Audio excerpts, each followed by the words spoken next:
복된 줄 우리에게 주시는 하나님의 말씀은 누가복음 15장 1절에서 7절까지의 말씀입니다.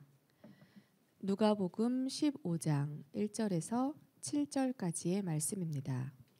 제가 가진 성경책 신약 성경 120쪽에 있습니다. 봉독하겠습니다. 모든 세리와 죄인들이 말씀을 들으러 가까이 나아오니 바리새인과 서기관들이 수군거려 이르되 이 사람이 죄인을 영접하고 음식을 같이 먹는다 하더라. 예수께서 그들에게 이 비유로 이르시되 너희 중에 어떤 사람이 양 100마리가 있는데 그 중에 하나를 잃으면 99마리를 들에 두고 그 잃은 것을 찾아내기까지 찾아다니지 아니하겠느냐. 또 찾아낸즉 즐거워 어깨에 메고 집에 와서 그 벗과 이웃을 불러 모으고 말하되 나와 함께 즐기자 나의 잃은 양을 찾아내었노라 하리라. 내가 너희에게 이르노니 이와 같이 죄인 한 사람이 회개하면 하늘에서는 회개할 것 없는 의인 99으로 말미암아 기뻐하는 것보다 더하리라. 아멘. 아멘. 말씀의 제목을 함께 읽습니다. 시작.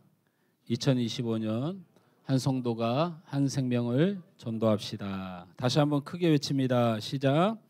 2025년 한 성도가 한 생명을 전도합시다.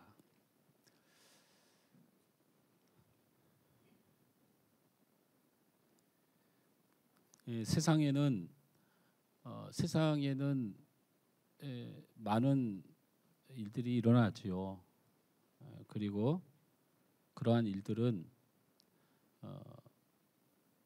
어느 나라나 또 어떤 단체나 각기의 다른 모습들로 정형화되지 않은 세상이기 때문에 다양하게 나타나게 됩니다. 내 삶도 마찬가지죠. 일반적으로 알 수 없는 미래에 대해서 우리는 어떤 선택을 할 수가 없고 내게 주어지는 상황들을 받아들이는 일들이 많이 있죠. 아버지를 제가 선택할 수 없고 자녀를 우리가 선택할 수 없지요. 내가 들어간 직장과 내가 있던 곳에 사장님이 좋은 분인지 아닌지를 사실은 경험하기는 어렵죠. 우리는 그렇게 불확실한 세상 가운데 우리는 많은 일들을 부딪히고 만나게 됩니다. 바로 그것이 풍랑 가운데 있는 세상을 예수님께서 늘 말씀하셨고 한 치 앞도 모르는 세상에 대해서 우리 예수님은 끊임없이 말씀하셨습니다. 그래서 하나님은 이 땅을 하나님의 정형화된 세상을 원하셔서 주신 것이 하나님의 말씀입니다. 아멘. 알 수 없는 것이 아니고 밝혀 드러날 수밖에 없고 반드시 나타날 수밖에 없고 될 수밖에 없는 변하지 않는 것, 곧 진리를 가지고 하나님은 이 세상을 통치하십니다. 세상은 자기의 생각, 각자의 생각대로 세상이 돌아갑니다. 세상은 자기가 가진 것, 없는 것, 형편대로 돌아갑니다. 세상은 자기가 옳고 그른 것에 대하여 판단하고 돌아갑니다. 그래서 이 세상은 우리 각자 도생하는 세상을 살고 있기 때문에 자신이 살아남기 위해서는 물질을 붙들어야 될지 권력을 붙들어야 될지 아니면 내가 이걸 택해야 될지 저걸 택해야지를 선택하면서 살아가는 것이 이 세상의 한계입니다. 그러나 하나님을 믿는 사람들은 진리가 정해져 있습니다. 길이 정해져 있습니다. 변하지 않고 장차 올 하나님의 나라 그 길이 정해져 있기 때문에 우리 하나님께서 우리에게 말씀을 주시는 것입니다. 할렐루야. 그 길 중에 대표적인 길을 대표적인 하나님의 원칙, 대전제를 하고 있는 부분이 있습니다. 예수님께서 제자들과 자신의 사람들을 불러 모으시고 예수님이 한 사람 한 사람의 제자들을 불러 모으시면서 하나님의 사람 그리스도의 제자들은 무엇을 위하여 부름을 받았는지에 대하여 말씀하십니다. 나를 따라오라. 내가 너희를 사람을 낚는 어부가 되게 하리라. 아멘. 또한 예수님께서 이 땅을 떠나실 때 마지막 유언의 말씀으로 주신 말씀이 있습니다. 오직 성령이 너희에게 임하시면 너희가 권능을 받고 예루살렘과 온 유대와 사마리아 땅끝까지 이르러 내 증인이 되리라. 예수님이 오셔서 하신 말씀의 첫 마디도 살아남는 어부들을 만들기 위해서, 예수님이 떠나시면서 마지막 당부한 것도 구원을 이루는 증인의 삶을 살게 하기 위하여라는 예수님의 대원칙이 있다는 것입니다.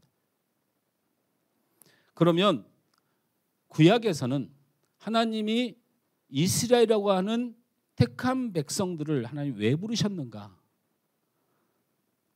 출애굽기 19장 5절에서 6절 말씀을 제가 읽어드리면, 세계가 다 내게 속하였나니 너희가 내 말을 잘 듣고 내 언약을 지키면 너희는 모든 민족 중에서 내 소유가 되겠고 너희가 내게 대하여 제사장 나라가 되며 거룩한 백성이 되리라. 여러분, 이스라엘 백성을 부른 이유는 온 세계를 구원하고 온 세계의 죄를 속죄시킬 제사장의 나라요 거룩한 백성 삼으신 구원의 계획에 있다는 것을 우리 하나님께서는 직접 선포하셨습니다.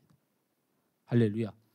그러므로 하나님의 이 땅에서 대원칙은 하나님의 백성과 참 그리스도인들은 사람 낚는 어부로 예수님의 증인으로 열방을 주께로 돌아오도록 하는 제사장의 삶을 살아갈 때 그것이 합당한 삶이라고, 그것이 가장 성공한 삶이라고, 그것이 가장 행복한 삶일 것이라고, 그것이 참된 복을 얻는 길이라고 성경은 단호하게 선언하고 있다는 겁니다. 우리는 오늘 우리가 무엇을 위하여 살고 있는지를 하나님이 정하신 원칙, 성경이 선언한 원칙, 예수님이 목숨 바쳐 우리의 삶이 어떤 길로 정형화되어야 되는지, 너희가 어떻게 살아야 복을 받고 행복하고 성공하고 합당한지를 성경은 말씀하고 있다는 겁니다. 그것은 바로 죽어가는 많은 영혼들을 주께로 돌아오게 하는 일입니다. 죽어가는 많은 영혼들을 주께로 돌아오게 하는 겁니다. 하나님의 말씀을 듣지 못한 자들에게 하나님의 말씀이 들려 생명이 샘솟아나는 역사를 이루는 겁니다. 찬양 가운데 임하시는 성령님을 통하여 병들고 지치고 상한 모든 심령들이 주의 은혜로 위로받고 회복되는 역사를 이루는 겁니다. 바로 영혼을 살려내는 일을 위하여.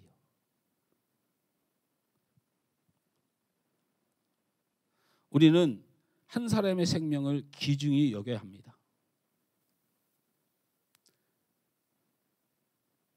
옆에 있는 성도들을 귀중히 여기십시오. 요즘 극도의 이기주의와 황금 만능주의가 만연하고 있습니다. 자기 마음대로 살고 돈이 최고라고 생각하며 사는 것 누가 뭐라고 하겠습니까? 그런데 이기주의와 황금 만능주의가 만연하여 일어나는 아주 안 좋은 사회 현상 중에 하나가, 이기적인 현상과 황금 만능주의 현상으로 끝나면 그냥 그 책임을 그 사람들이 지면 됩니다. 그런데 이기주의와 황금 만능주의가 빚어내는 결과는 바로 생명을 귀하게 여기지 않는다는 겁니다. 이기적이고 황금 만능주의가 가져오는 하나님의 진노할 현상은 바로 한 생명을 귀중히 여기지 않는 세상이 되어져 가고 다른 사람의 감정과 상황이 소중하지 않는 세상이 되어져 간다는 겁니다. 지난 날들의 일부 뉴스들을 보면 다양한 이유로 아이를 낳고 살해 유기하는 일들이 너무 자주 벌어집니다. 우리나라에서 한 해 낙태로 죽어가는 생명이 34만 건입니다. 이 나라에 한 해에 34만 명이 낙태로 죽어가고 있습니다. 최근에 사회에 입에 담기도 들어온 살인 사건들이 너무 많이 일어납니다. 묻지마 폭행, 음주운전, 원한, 비관, 정신질환에 의한 다른 사람의 생명을 해친 일들이 너무 많아 이제는 궁금하지도 않고 이제는 놀랍지도 않습니다. 그냥 그런 기사 떠봐야 저는 한 줄도 안 읽습니다. 그냥 세상이 그렇게 사람 죽이고 그렇게 세상이 다른 사람의 인격과 생명을 해하는 세상이 되어버렸기 때문에 이제는 스킵해서 넘겨버려야 되는 기사거리뿐이 안 됩니다. 가끔 제가 이 강력범죄를 접할 때마다 그게 많이 일어나는 것은 이제 지긋지긋합니다. 그런데 진짜 가슴 아픈 건 그 생명을 해하고도 아무 거리낌이 없는 사람들의 모습을 보면서 뭐 어쩌라고, 어떤 한 사람은 그 비참한 인생을 살아오면서 생명끈을 붙들고 자신이 인간의 존엄성을 스스로 지키면서 일평생을 살며 발버둥치고, 어떤 분은 자녀 하나 잘 키워보려고 온 생명을 다하고, 우리 부모님 건강 잃을까 자녀들 효도 못하진 가슴 아픔을 안고 그 생명을 귀하게 여기고 살아가는데 당신들이 뭐라고? 뭐 어쩌라고? 2024년도 자료밖에 없어서 2024년에 자료가 집계가 되지 않아서 2023년 자료에 5대 강력범죄, 살인, 강도, 강간을 포함한 5대 강력범죄가 우리나라에 한 해에 총 42만 7,713건을 저지른 나라입니다. 이게 믿어지십니까? 하루에 1,171건이고 시간당 48건의 강력범죄가 일어나고 분당 0.8건에 발생하는 나라입니다. 분당, 제가 이 말을 하고 있는 순간 한 사람이 죽고, 제가 이 말을 하고 있는 순간 한 사람이 강도를 당하고, 제가 이 말을 하고 있는 순간 강간과 성추행을 당하고 폭행을 당하고 인권을 유린당하고 있다는 것입니다. 이것은 해가 갈수록 늘어나는 수치를 보이니 2024년에 집계를 해보면 뻔할 뻔짜 분당 한 건의 강력범죄가 이 나라에서 일어나고 우리는 그런 나라에서 살고 있습니다. 이것은 바로 생명을 경시 여기고 하나님이 만드신 한 사람의 인격을 경시 여기는 일 때문에 벌어진 것입니다. 자신의 기분, 자신의 유익을 위해서 다른 생명을 대수롭게 여기지 않고 자신의 생명을, 인간의 생명을 자신의 목적을 이루는 위한 수단으로 생각하고 인간의 존엄성과 인권을 폭력으로 짓밟습니다. 하나님이 주신 생명을 인간의 편리대로 취급하고 결정하고 자신들의 목적을 성취하기 위해 힘을 통해 상대의 존엄성과 인권을 무참하게 짓이겨버리는 오늘 우리가 사는 우리 사회는 너무나 그 생명을 경시하는 것들이 만연되어 있습니다. 예수님 당시에도 마찬가지였습니다. 바리새인과 서기관들의 최고의 나쁜 점은 인간의 생명과 그 인간 존엄에 대하여 철저하게 무시했다는 데 있는 것입니다. 이들이 예수님의 편을 들고 하나님 말씀을 잘 들고 배부르는 소리하고 있는 거예요. 바리새인과 서기관들이 인권이나 생명의 존엄은 안중에도 없었고 자신들을 제외한 자신의 편이 되지 않는 모든 사람들은 죄인이고 세리이고 그들이 정한 경시하는 신분과 직업 그리고 병든 사회적 약자들에 대하여 마음대로 해도 된다는, 그들과 상종할 필요가 없다는, 사람을 취급하지 않는 언행을 일삼았던 것입니다. 그런데 문제는 예수님께서 이들에게 관심을 가지기 시작한 거예요. 이들에게 존귀하신 하나님의 말씀을 전하고 있는 겁니다. 그래서 바리새인과 서기관들이 이런 반응을 보입니다. 누가복음 15장 2절 말씀에 보면 바리새인과 서기관들이 수군거려 이르되 이 사람이 죄인을 영접하고 음식을 같이 먹는다 하더라. 이렇게 평가하는 겁니다. 바리새인들과 서기관들의 생각을 들여다보면 이렇습니다. 이게 우리가 사는 세상인데요. 그들의 입장에서는 예수님은 굉장히 유명하신 분입니다. 맞죠? 예수님이 왜 굉장히 유명합니까? 유대와 헬라의 전통적인 문화를 보면 제자들이 따르거나 그가 어떤 말을 할 때 많은 사람들이 모여드는 사람이 바로 가장 유명한 사람입니다.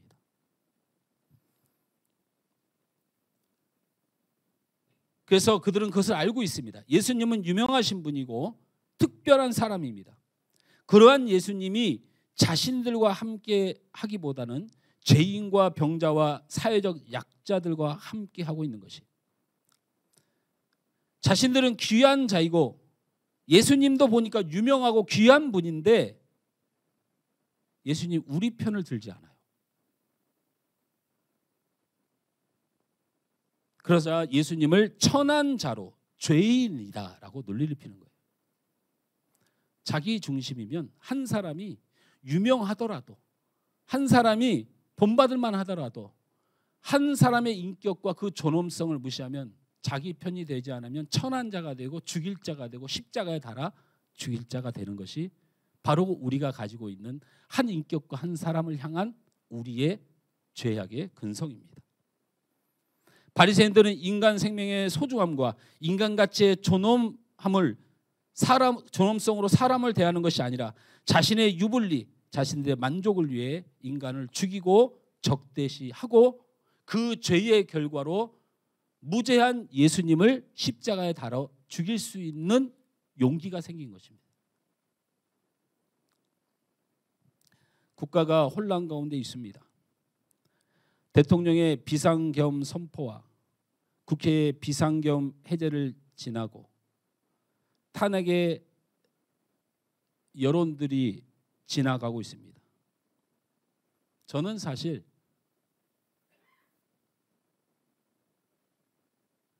마음에 생각하는 바가 있고 저도 생각하고 결정하는 바가 있지만 제가 우리 성도한테 다시 말씀드립니다. 저희 교회는 정치적, 사적 모든 의견을 표현하고 이야기할 수 있지만 그거는 개인적이나 소수끼리 나누십시오. 교회 공동체가 있는 곳에서는 절대로 이슈화하지 않는 우리 교회가 되길 원합니다. 저는 어떤 대통령들의 비판에도 그 집회에도 우리 성도들이 나가서 집회하는 것을 저는 허용하지 않습니다. 우리는 기도하는 일을 하는 것입니다. 기도하십시오. 이 시간부터 이후에 나라가 어떻게 될지 하나님께 맡기고 광화문이나 여의도나 우리 성도들이 거기서 발견되면 카메라에 잡히면 치리합니다. 우리는 기도하는 사람들입니다. 어떤 대통령이 마음에 안 듭니다. 저도 마음에 안 드는 부분이 있지요. 근데 이 사람 마음에 안 드는 거, 이 사람이 서도 또 마음에 안 드는 일들이 천지입니다. 그런데 문제는요, 우리가 이 사람을 세웠을 때 우리는 하나님의 섭리를 믿는다고 고백하면서 인정합니다. 그래놓고 예수 믿는 사람들이 길거리 나가서 저놈 끌어내라, 저놈 죽여라 이러면 세상 사람들이 볼 때 저 미친놈들 언제는 하나님의 섭리, 언제는 하나님의 뜻이 다 있을 거라고 말해놓고 마음에 안 드니까 말씀 제껴놓고 싸우는 사람이 돼요. 다시 한번 말씀드리지만 이 시국에 내가 무슨 대통령을 제가 옹호하는 발언을, 저는 그런 발언을 하려고 하는 게 아니고 우리 성도들은 기도하십시오. 그리고 우리 행동은 하나님이 어떻게 통치해 가시는지를 따르는 그런 하나님의 백성인 걸 잊지 마시고. 근데 제가 굳이 안 해도 되는 이야기를 꺼낸 이유는 정치 얘기를 하려고 하는 게 아니고, 이런 상황에서 너무 가슴 아픈 말이 있습니다. 그거는 이 전국의 우편에 서 계신 분들이나 좌편에 서 계신 분들이 서로 의견이 너무 다른데 딱 하나에는 같은 말을 해요. 나는 그게 너무 마음이 아파요. 아니 목사님, 이 상황에 이쪽은 이쪽 저쪽은 저쪽이지 이 상황에 같은 말이 어디 있습니까? 아니요, 있습니다. 이쪽에 있는 분들입니다. 대통령 잘했네. 비상계엄으로 싹 다 죽여야 돼. 싹 다 죽여야 된다는 거예요. 뭘 싹 다 죽입니까? 우리나라는 민주주의 국가예요. 법과 원칙으로 처리하는 나라입니다. 근데 이 말을 이쪽에 있는 분들만 할까요? 안 그렇습니다. 이쪽에 있는 분들은 비상계엄을 하고 뭐를 하고 지지를 했던 사람들 잡아다 싹 다 죽여야 된대. 의견은 다른데 한 가지 원론에서는 하나가 돼요. 인간을 싹 다 죽여야 된대.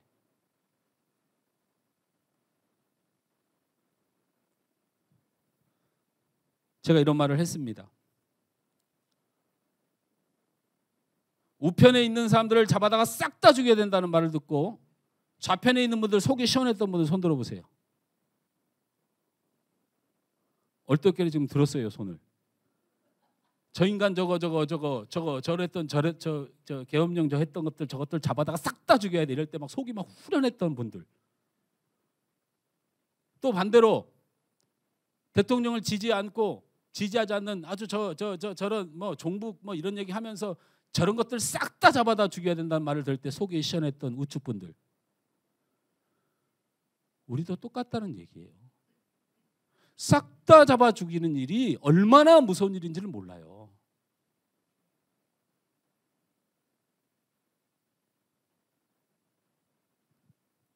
어떤 분이 이렇게 말하더라고요. 간첩과 종북 세력이 있다면 왜 싹 다 잡아 죽입니까? 이 나라는 민주공화국입니다. 경찰과 검찰과 국정원이 법으로 처단하는 나라입니다. 그걸 왜 우리가 싹 다 잡아 죽입니까? 우리나라는 민주공화국입니다. 이때에 예수님은 우리가 그렇게 싹 다 죽이자고 하는 인간의 생명을 함부로 말하고 그렇게 싹 다 죽이자는 말에 우리 마음이 시원해질 정도로 나 외에, 내 사상 외에는 다른 생명은 중요하지 않다. 이게 누구와 같은지 아십니까? 바리새인과 같아요. 바리새인들이 예수님을 그렇게 대했다고요. 예수님이 훌륭한 분인 거 압니다. 예수님이 유명한 분인 거 압니다. 훌륭하고 유명하면 이유가 있겠지 하고 따라가서 존중해 줘야 되는데 자신의 생각이 다르니까 싹 다 잡아 죽이는 거예요. 싹 다 잡아 죽인 거예요. 예수님은 오늘 본문에서 한 생명이라도 귀한 사람이 없음을 잃은 양의 비유를 통해서, 잃은 돈의 비유를 통해서, 잃은 아들의 비유를 통해서 3번씩이나 한 생명의 귀중함을 선언하셨습니다. 그래서 누가복음 15장 7절 말씀에 내가 너에게 이르노니 이와 같이 죄인 한 사람들이 회개하면 하늘에서는 회개할 것이 없는 의인 99으로 말미암아 기뻐하는 것보다 더하리라. 아멘. 예수님은 한 생명이라도 소중히 여기는 예수님의 마음을 표현한 것입니다. 예수님이 찾아간 사람들을 살펴봅니다. 세리장 삭개오의 집에 들어가서 그냥 인사만 하고 나와도 죄인인데 같이 식사를 하십니다. 5명의 남편을 둔 창기를 가장 다정하게 홀로 가서 만나서 위로합니다. 가늠하다 현장에서 잡힌 여인을 용서하며 살려주십니다. 귀신 들린 자를 다 도망하는 그 귀신 들린 자, 평생 살면서 자기가 원치 않으나 무덤에서 뒤집어지고 한 부모의 자녀를 불쌍히 여겨 그 무덤가로 찾아가 그 귀신에게 손을 내밀어 주십니다. 귀신을 들린 자에게 손을 내밀어 주십니다. 문둥이를 고쳐 주셨습니다. 혈루증 앓는 여인을 품어 주셨습니다. 눈먼 자와 귀먼 자와 안진뱅이에게 찾아가셨습니다. 바리새인들은 그런 예수님의 별명을 지었습니다. 예수님의 별명은 죄인들의 친구입니다. 죄인들의 친구라는 별명을 들으셨습니다. 바리새인들은 예수님과 함께한 그들에게 가지고 있는 율법적 원칙이 있습니다. 딸을 시집 보내지 말아야 합니다. 함께 말을 섞어서도 안 됩니다. 같이 여행을 가서도 안 됩니다. 물건을 사고 팔아서 안 됩니다. 그들에게 하나님의 말씀을 가르쳐 줘서도 안 됩니다. 예수님은 죄인 한 사람이라도 회개하면 하늘에 기쁨이 있다고 말씀하셨는데 그들은 죄인 한 사람이라도 하나님 앞에서 말살되면 하늘에서 기쁨이 있다고 거짓 선동하고 있는 것입니다. 예수님은 내가 의인을 부르러 온 것이 아니요 죄인을 불러 회개시키러 왔노라. 내가 온 것은 양으로 생명을 얻게 하고 더 풍성히 얻게 하려 하심이라고 말씀하셨고 예수님은 한 사람의 몸값에 대하여 사람이 만일 온 천하를 얻고도 제 목숨을 잃으면 무엇이 유익하리요? 사람이 무엇을 주고 제 목숨을 바꾸겠느냐? 이 땅의 생명은 바꿀 대체할 어떠한 존재도 있지 않다는 생명의 존엄성을 가지고 있었습니다.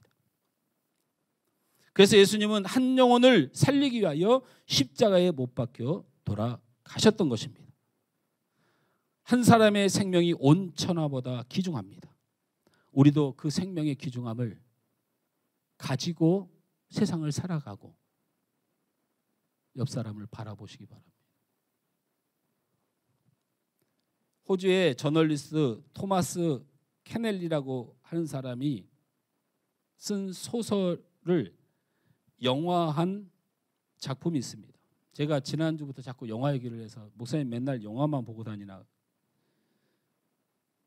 그렇게 생각하면 덜 억울한데 제가 영화를 소개하면 웬만한 청년들과 다음 세대 친구들은 아이고 우리 목사님 또 노땅이다 노땅 그런 영화가 있는지도 모르는 친구들이 너무 많아요.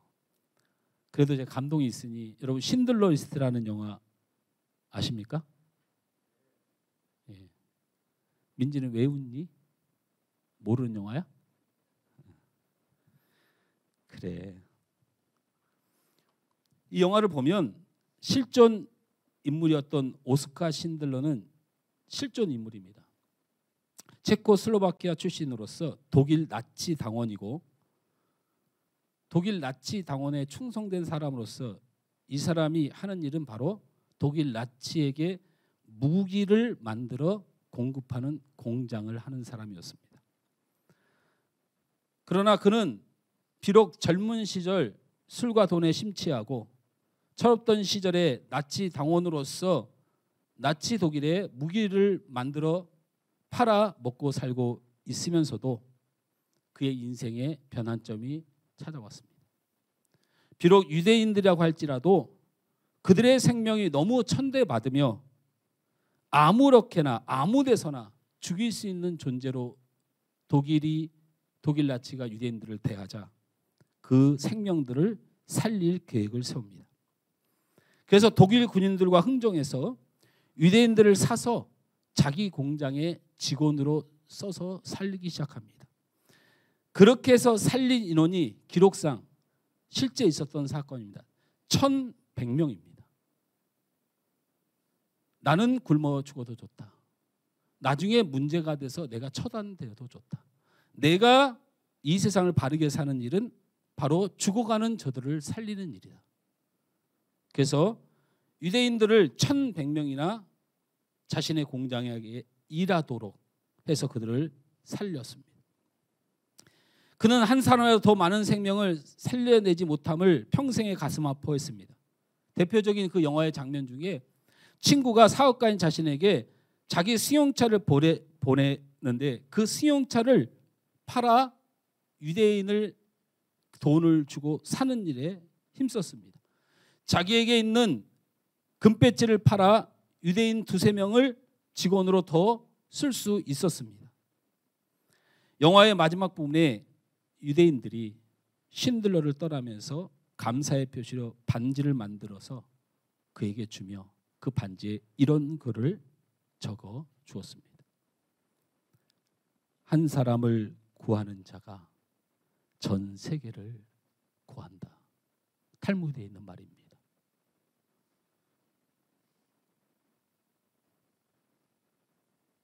우리가 하나님 앞에 주님 앞으로 한 생명을 건지면 우리의 가정이 살아납니다. 우리의 동료들이 살아납니다. 이 땅에 소망이 있게 될 줄 믿습니다. 죽어가는 한 영혼을 가슴에 품으시기 바랍니다. 한 영혼이 돈보다 소중하고 한 영혼이 권력보다 소중하며 명예와 쾌락과 사상보다 한 영혼이 소중합니다. 한 사람의 생명을 살리는 일에 우린 더 집중해야 합니다. 살리려고 하는 개념과 노력이 그 개념을 잃어버릴 수도 있고 그 노력이 숲으로 돌아가는 일을 우리가 반복해서 맞이하고 있지만 그래도 우리는 끝까지 집중해야 됩니다. 우리 옆 사람에게 축복합니다. 생명 살리는 일에 집중합시다. 주무시다가 듣는 분은 누가 죽었대? 이렇게 들릴 가능성이 아주 많습니다. 그래서 다시 한번 축복합니다. 생명 살리는 일에 집중합시다. 제가 했던 말이 아니고 우리 예수님이 이 생명 살리는 일에 집중했어요. 누가복음 15장 4절 말씀을 함께 읽습니다. 시작. 너희 중에 어떤 사람이 양 100마리가 있는데 그 중에 하나를 잃으면 99마리를 들에 두고 그 잃는 것을 찾아내기까지 찾아다니지 아니하겠느냐. 예수님은 99마리 양을 두고 잃은 양 한 마리를 찾기 위해 찾아내기까지 찾아다니라고 선언하신 겁니다. 그러면 우리는 아니요, 바보 같은 말씀입니다 라고 항변하는 세상에서 살고 있습니다. 사람들은 99마리를 놓아두고 한 마리만을 찾아 나서는 일은 어리석은 일이라고 말합니다. 예수님의 말씀을 성령의 인도하심으로 받으십시오. 99마리를 두고 한 마리를 찾으면 99마리를 버릴 수 있다는 걸 전제하는 겁니다. 예수님의 말씀은. 이 말은 뭔지 아세요? 한 영혼을 구원하기 위하여 너희의 물질과 감정과 상황을 손해보더라도 그 영혼을 해하지 말라는 거예요. 99마리를 두고 한 마리를 찾아다니고 99마리가 잃을 수 있는 손해를 감당하는 목자가 어디 있습니까? 예수님은 영혼을 위하여 그렇게 하라는 겁니다. 한 영혼은 구원을 위하여 우리가 모인 겁니다. 우리 하늘소망교회가 이 돈을 주고 예배당을 사고 비록 많지 않은 성도지만 이 교회를 사랑하고 지키고 그리고 수많은 고민과 갈등과 그리고 여러분 인생 가운데서 많은 시간이 지났지만 그 목적은 하나입니다. 한 영혼을 구원하기 원하시는 우리 주님의 계획입니다. 예수님은 한 마리를 찾기 위하여 99마리를 잃을 각오를 하라고 말씀하십니다. 영혼 구원을 위하여 우리가 손해볼 각오를 하고 영혼을 살려내라고 말씀하고 또 바보 같은 말이라고 하는 사람들은 이렇게 말합니다. 양 한 마리가 삐져나간 건 어디서 더 멋대로 살아서 그렇지 멍청하게 곁길로 가서 그렇지 욕심이 많으니까 그렇지 저건 지 마음대로 해서 그렇지 혼자 잘난 척하다 대열을 이탈했지 양의 잘못을 가지고 99마리가 얼마나 말을 잘 들어 99마리가 얼마나 말을 잘 들어 저 한 마리 말도 안 되는 걸 뭐하러 찾아가 이렇게 세상은 반론합니다. 근데 예수님은 그렇게 하지 말라는 겁니다. 곁길로 갔어도 성질이 더러워도 혼자 잘난 체 했어도 죄의 길로 갔어도 그 양을 절대 포기하지 말라는 거예요. 이게 영혼 구원의 원칙입니다.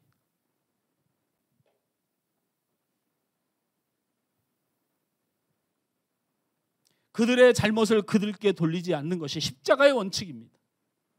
영혼에게 그들의 연약함과 죄악으로 그들을 생명과 인격을 짓밟는 일은 우리 그리스도인들이 할 일이 아닙니다. 어느 집사님이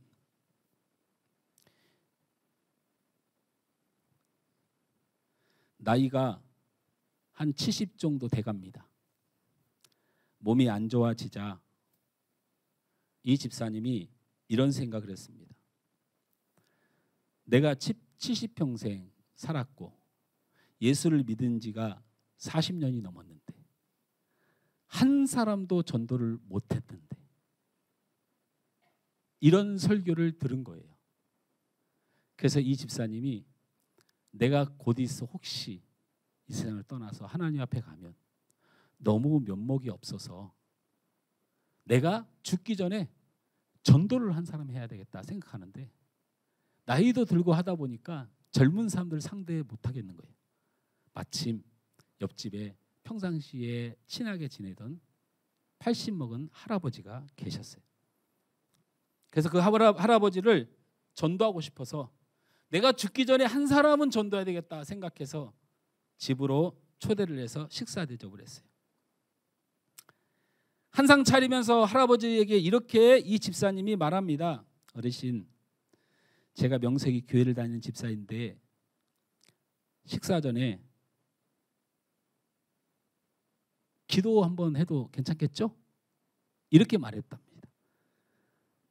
그래서 할아버지가 다짜고짜 화를 내면서 기도하기만 해. 나 기도하는 순간 나 이 밥 안 먹고 그냥 간다. 이렇게 말을 하더라는 겁니다.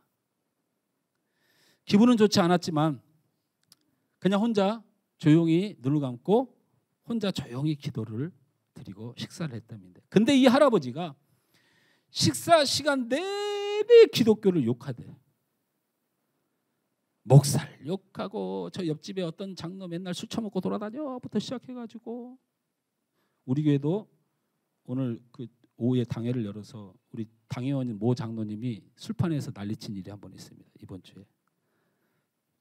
깜짝 놀랐습니다. 제가 그걸 살짝 영상을 찍었습니다.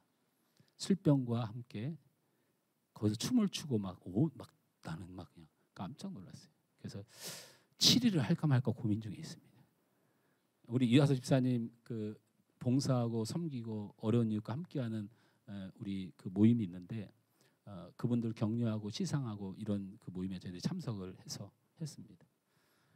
우리 이화서 집사님이 다른 사람들 소개를 대충 하는데 직접 나오셔서 하늘소망교회 김성훈 목사님 오셨습니다. 그럼 제가 일어나서 아이고 예 하면 박수 막 쳐주고 거기서 멈추셨어야 되는데 우리 하늘소망교회 양호영 장님 오셨어서 박수 막 치고 우리 하늘소망교회 최은철 장님 오셨어 박수 막 치고 그것까지는 괜찮았어.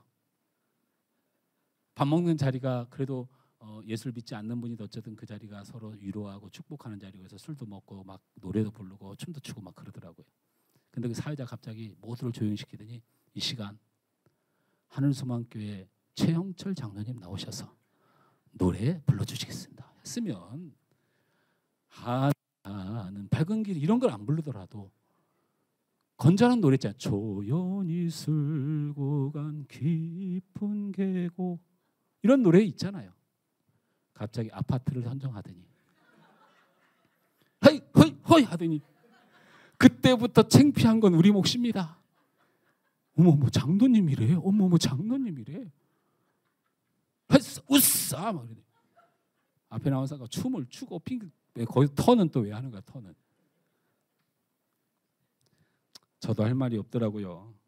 제가 나가서 한 자리 해 이렇게 또 부추겼기 때문에. 이 할아버지가 그렇게 성도를 비난하고 하도 욕을 해서 너무 화가 나더래요 마음속에. 이런 인간들한테 내가 전도를 해 이런 생각이 들더래요. 그래서 자리에서 벌떡 일어나서 할아버지 그만하세요 이렇게 말하려고 하는 순간 갑자기 마음속에 이런 음성이 들리더래요. 멈춰라. 내가 그 영혼을 80년을 기다렸다. 네가 뭔데 그 영혼을 버려? 내가 그 영혼을 구원하기 위하여 80년을 기다렸는데 너는 그 한 시간도 참지 못해서 멈춰라. 이 집사님이 식사를 하다가 눈물이 막 쏟아지더라. 하나님, 몰랐습니다. 참 제가 하나님의 마음을 모르면서 살았습니다. 하나님이 이 어르신을 그렇게 사랑하는 줄 몰랐습니다. 그렇게 기다리는 줄 몰랐습니다. 단 한순간도 영혼을 사랑할 수 없는 나를 긍휼히 여겨주시고 주님 저를 좀 도와주세요. 제 안에 사랑이 없습니다.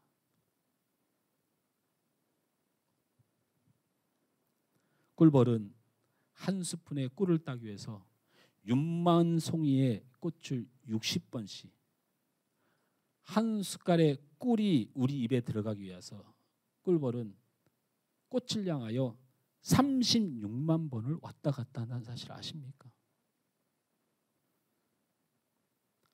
사도 바울은 영혼을 구원하기 위하여 나의 형제 곧 골육의 친척을 위하여 내 자신이 저주를 받아 그리스도에서 끊어질지라도 나는 그들의 영혼을 구원하기를 원하노라. 옥에 갇히고 매도 수없이 맞고 여러 번 죽을 뻔하고 줄이며 목마르고 춥고 헐벗으며 고통받는 인생을 살면서도 오직 영혼 구원하는 일에 집중하였습니다. 예수님은 우리에게 영혼을 찾으라고 말씀하지 않고 찾고 될 때까지 찾아내라고 말씀하십니다.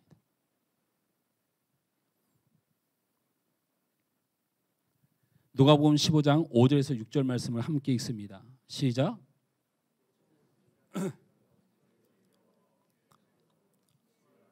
그 벗과 이웃을 불러 모으고 말하되 나와 함께 즐기자. 나의 잃은 양을 찾아내었노라 하리라. 예수님은 양을 찾아낸 것을 가장 즐거워하고 기뻐하셨다고 했습니다.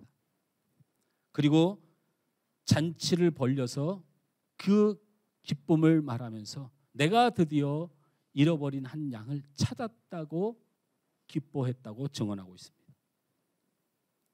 잔치에 참여한 이웃들이 뭐라고 했겠습니까? 저 멍청한 것 봐라. 너 그러고 손에 다 봤어. 그게 한 마리 너는 구했다고 하지만 네가 얻은 게 하나도 없어 라고 비웃었을 것입니다. 그게 지금 기쁜 일이야? 그게 기쁜 일이야? 지금 이게 즐거운 상황이야? 우리를 초대해서 그 즐겁다고 기쁘다고 잔치할 일이야? 라고 비판했을 것입니다. 저는 생각해 봤습니다. 우리가 예수님의 기쁨과 다르다면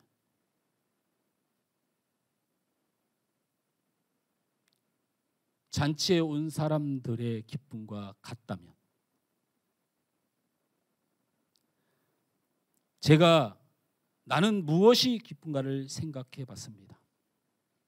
제가 솔직히 고백을 하겠습니다. 여기 써 있는 원고대로 말씀을 드리겠습니다. 우리 성도들이 돈을 잘 벌면 기쁩니다. 사업이 잘 되면 기쁩니다. 우리 성도들의 자녀가 잘 되면 기쁩니다. 우리 성도들이 건강하면 기쁩니다. 교회가 화목하면 기쁩니다. 성도들이 충성하면 기쁩니다. 그러나 나에게 목회란 이런 류의 기쁨으로 만족하는가에 대한 고민이 잔치에 참여했던 그 사람들 수준의 기쁨을 가지고 내가 한 생명을 살리는 기쁨을 얼마나 사모했는가. 제가 바리새인과 서기관과 무엇이 다른가 생각해 보았습니다. 우리가 구원을 받고 우리가 천국에 갈 수 있는 이유를 스바냐서 3장 17절 말씀이 이렇게 말씀하고 있습니다. 우리가 천국에 갈 수 있는 이유입니다. 너의 하나님 여호와가 너희 가운데 계시니 그는 구원을 베푸실 전능자시라. 그가 너로 인하여 기쁨을 이기지 못하며 너를 잠잠히 사랑하시며 너로 인하여 즐거이 부르며 기뻐하시리라. 우리가 구원받은 이유는 하나님이 우리 영혼 한 사람이 주께로 오는 것을 기뻐하신 그 기뻐하심 때문에. 사랑하는 장로님, 사랑하는 우리 권사님들, 그리고 사랑하는 우리 청년들, 그리고 우리 중고등부, 그리고 우리 건율이 건강하고 잘 되면 좋은 일입니다. 근데 그게 다라면 교회 안 오셔도 됩니다. 왜냐하면 그건 교회가 아니어도 세상에서 얻을 수 있는 것들입니다. 우리 서로 잘 맞아야 하죠. 우리 서로 즐거워야 하죠. 잘 맞고 우리 서로 즐거운 것이 다라면 어쩌면 교회 안이 더 편할 수 있습니다. 그럼에도 우리가 교회에 모이는 것은 바로 한 영혼이 구원받는 일에 하나님의 영광과 우리의 기쁨이 있다는 복음적 선언 때문에 우리는 교회에 모이는 겁니다. 말씀을 맺습니다. 별내 친연차를 맞이한 하늘소망교회는 10년 내에 배가 부흥을 목표로 하고 기도하고 있습니다. 이제 나머지 3년 동안에 그 첫 해를 2025년에 출발합니다. 그렇게 거창하게 포장하고 싶은 생각은 없고요. 배가 부흥 3주년 계획을 세워놓고 있습니다. 그 첫 해로 2025년을 맞이하기 전에 그 3년의 거룩한 행진을 시작하고 영혼 구원을 향한 그 뜻을 이루고 하나님께 영광이 되고 찬양을 드리는 교회가 되기 위해서 지난 시간에 이런 제목으로 말씀을 전했습니다. 당신이 하나님의 비전입니다 라는 말씀의 제목을 전했던 거 기억하십니까? 하나님은 사람을 통해 일하신다는 말씀으로 전개를 하면서 우리는 우리들의 관계를 회복해야 된다고 선포했습니다. 사울이 하나님 앞에서 거부했던 다윗을 향한 잘못을 보면서 우리는 사울처럼 하지 말고 옆 사람에 대하여 다른 사람에 대하여 당신은 하나님의 사람이야 라고 인정하라고 전했습니다. 사울처럼 우리는 되지 말고 다윗을 칭찬하기를 거부했던 사울을 우리는 모형 삼아 우리는 서로를 칭찬하는 교회가 되자고 말씀드렸습니다. 어째 잘 실천하고 있습니까? 있습니까? 제가 이 한 달 동안 하나님께 쓰임받는 교회가 되기 위하여 우리가 철저하게 각오하는 마음으로 말씀을 전한다고 전해드렸습니다. 관계를 회복하십시오. 그 관계는 성경대로 하십시오. 저 사람이 하나님의 사람인 것을 인정하고 그 사람을 칭찬하여 하나님의 뜻을 이루셔야 됩니다. 오늘 두 번째 시간으로 2025년 한 성도가 한 생명을 전도합시라는 제목으로 우리는 하나님이 우리 부르신 이유를 돌아봤습니다. 우리가 끝까지 포기하지 않고 집중해야 될 사명이 무엇인지를 돌아봤습니다. 하나님이 기뻐하시고 우리와 교회가 기뻐할 것이 무엇인지를 우리는 분명히 살폈습니다. 한 영혼을 구원한 일에 우리 온 성도들이 결단하셔야 될 줄 믿습니다. 옆 사람을 축복합니다. 2025년도에 하세요. 2025년도에 한 명씩 전도합시다. 할렐루야. 할렐루야. 아멘 한 사람들은 전도 안 하면 벌 받을 줄 믿습니다.